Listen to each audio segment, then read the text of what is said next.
The next topic of discussion is difference equation. In the previous semester or in the differential calculus, we usually talk about the differential equations.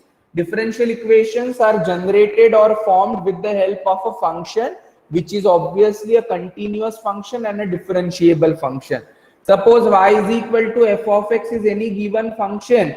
We try to differentiate it. So the first derivative obtained is dy by dx, second derivative obtained is d2y by dx square, and collection or formation of these differential coefficients along with certain dependent variable as well as constants give rise to a differential equation. So whenever we talk about differential equation, it is indirectly associated with a continuous function. And there are various categories of differential equations wherein we try to solve first order, first degree differential equation, first order, higher degree differential equation, higher order differential equations of first degree, and so on. So likewise, when we talk about the terms which are in the discrete manner, or which are nothing but the difference between the two unknown terms, wherein we are not at all talking about a function, but rather talking about the difference between the two unknown terms or the values of those unknown terms, that particular equation will be called as a difference equation. So as per the definition, it is an equation between the differences of an unknown function at one or more general values of arguments. Suppose I know that f of a is nothing but your y naught, f of a plus h is your y1, f of a plus 2h is your y2. So y1, y2 are just the functions f of a plus h. What actually the function is, I am not aware of. I am just looking at the arguments and their corresponding entries. So in such cases or in such terms, whenever we write down the differences of this particular unknown function, wherein they are denoted by y1, y2, y3 up to yn, what kind of a function is, we are not aware of. And this is applicable for one or more general arguments. In that case, this particular equation, which is formed by taking the differences, is known as or particularly labeled as difference equation. So again, it is an equation between the differences of an unknown function at one or more general values of arguments. We come across with the difference equation where process is discrete defining sequences. Whenever the process is discrete, whenever sequences or series is taken into consideration, we will come across with the difference equation. Like when we come across with a function or a continuous term, differential equation is seen. Here, whenever the process is discrete defining the sequences, we come across with a difference equation. They usually arise in control engineering, digital signal processing, electrical network, etc. So whenever there is a transmission of signal, only the binary language is the input and output expected is in the same form, that is either in the form of 1 or 0. So signal transmission, control engineering, electrical network, wherever digital word is involved, here we have the discrete pattern or the analysis, and in those cases or situations or the incidences, we have the difference equation. But what kind of difference equation we are interested in to learn? We are interested in to learn linear difference equation with constant coefficient. If you remember, we deal with higher order differential equation with constant coefficient. Similarly, here also we are talking about linear difference equation with constant coefficient. So how the difference equation will be? It will be linear. Linear means its power is 1. Also, apart from that, how the coefficients will be? The coefficients of the terms whichever are present. Now what kind of terms will be present? We are taking the differences of the terms, unknown functions, right? So what are those unknown functions denoted by yn plus 1, yn plus 2, yn plus 3. These are particularly the unknown terms or functions formed or written in the form of differences. So that particular coefficients of these terms will be constant, and it will be linear, means its power will be 1. So our interest is to discuss or study linear difference equation with constant coefficient. So how is the general form, or how it is defined as or written as? The most general form is a naught e to the power r, a1 e to the power r minus 1, a2 e to the power r minus 2, up to ar minus 1 into e plus ar whole multiplied by yn is equal to f of n. Usually the terms are denoted by nth, right? Nth forward difference operator, or rth order forward difference of yn plus 1. These are all termed as general terms. So therefore, instead of variable x, we are mostly concerned with the notation n.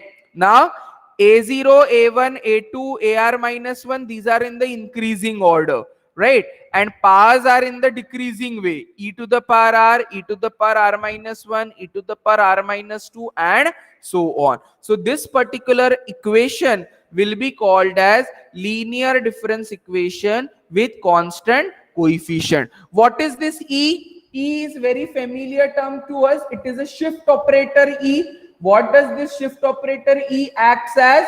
It, whenever it is applied on a particular function or value, it increases the argument by the interval of differencing, usually taken as h. So e operated on f of a will give you the result as f of a plus h.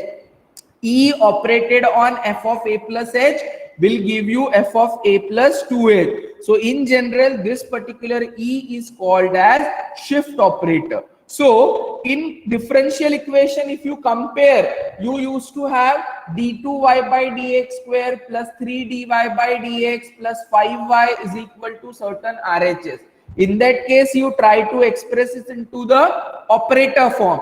Capital D was taken as operator for d by dx, right? So accordingly, here also the shift operator is nothing but e. And how are the coefficients? Constant.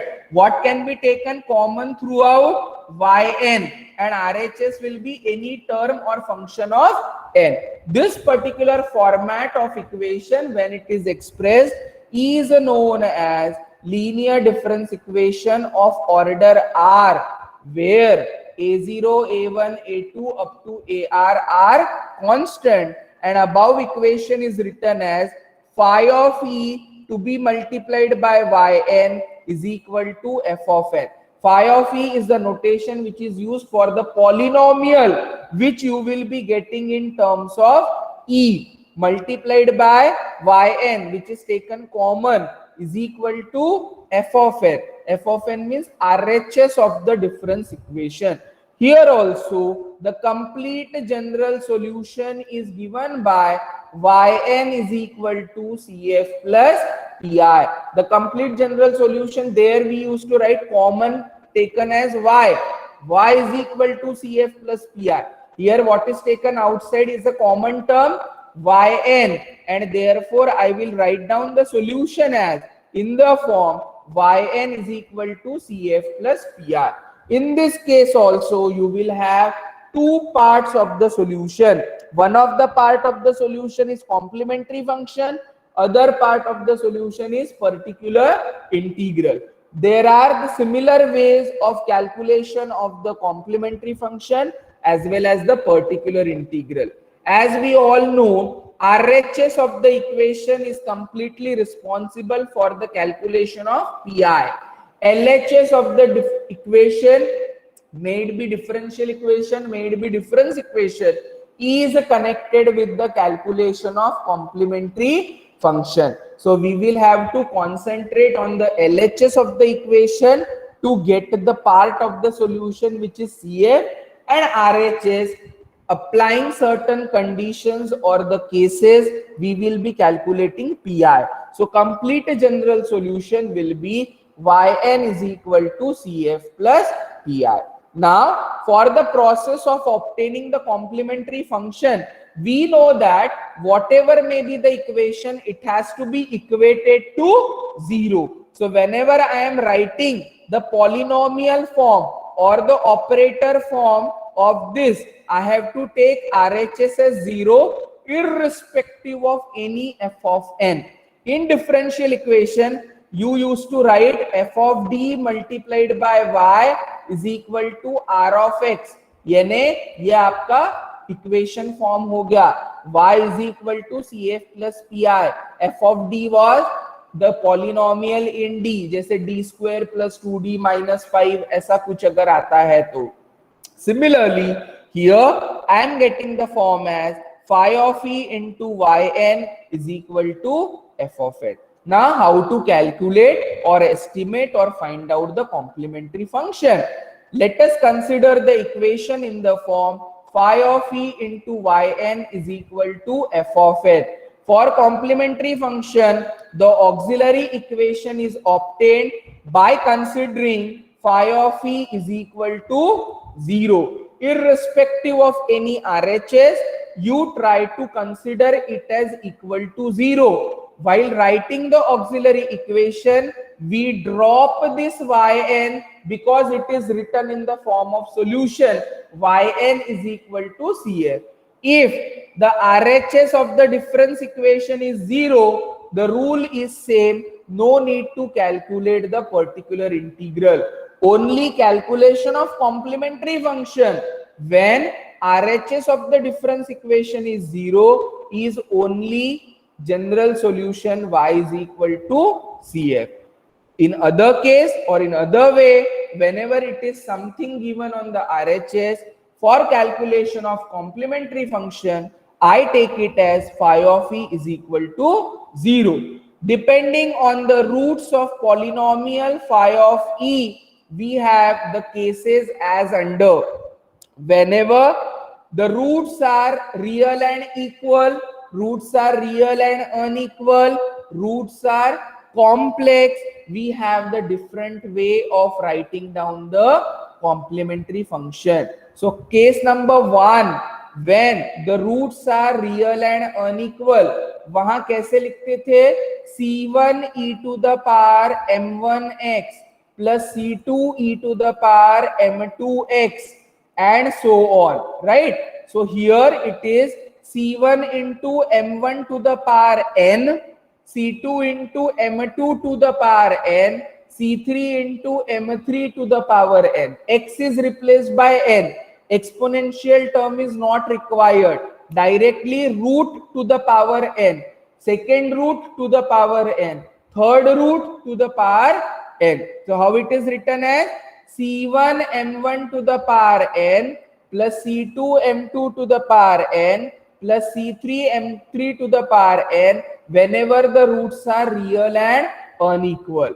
As the roots are real and equal, previous term is multiplied by x. Here it will be multiplied by n. Whatever the term you are writing, multiplied by n to write the other term. So if the roots are real and equal, say m1 is equal to m2 is equal to m, means both the roots or values are same, then complementary function c1 m to the power n, this term is multiplied by n and c1 is replaced by c2. So what will be the second term? c2 into n into m to the power n. If again the third root is also same, previous one will be multiplied by n. So this is the previous one. N into n will become n square. C2 is replaced by C3 and this will be m to the power n as it is. So in general, after taking down n common, we can write down in this way. So this is the process or procedure for writing down the complementary function whenever the roots are real and equal. Third case, when two roots are equal and third is unequal. For two roots, we will be writing down c1 plus c2n whole common into m to the power n. Third root is completely different. So it will be c3 m3 to the power n. C3 is the third arbitrary constant. M3 to the power n means third different root. This root and these two roots will be different with each other, or there will be difference in the two because they are different, unequal, and therefore it will be independently written as m3 to the power n. Now there might be a possibility that we may have the roots as complex or imaginary in the form alpha plus minus beta I. Therefore, in that case, the complementary function is r to the power n into c1 cos n theta plus c2 sin n theta. What is r? R is under root of alpha square plus beta square. Take the real part and imaginary part. Theta is tan inverse of b by alpha. So this is the way of writing down the complex roots or the imaginary roots whenever you come across with the pair alpha plus minus beta I. There it was e to the power x, e to the power alpha x into c1 cos beta x and c2 sin beta x. Here it is n into theta multiplied by r to the power n. R is under root of alpha square plus beta square. Theta is tan inverse of beta by alpha. That is how we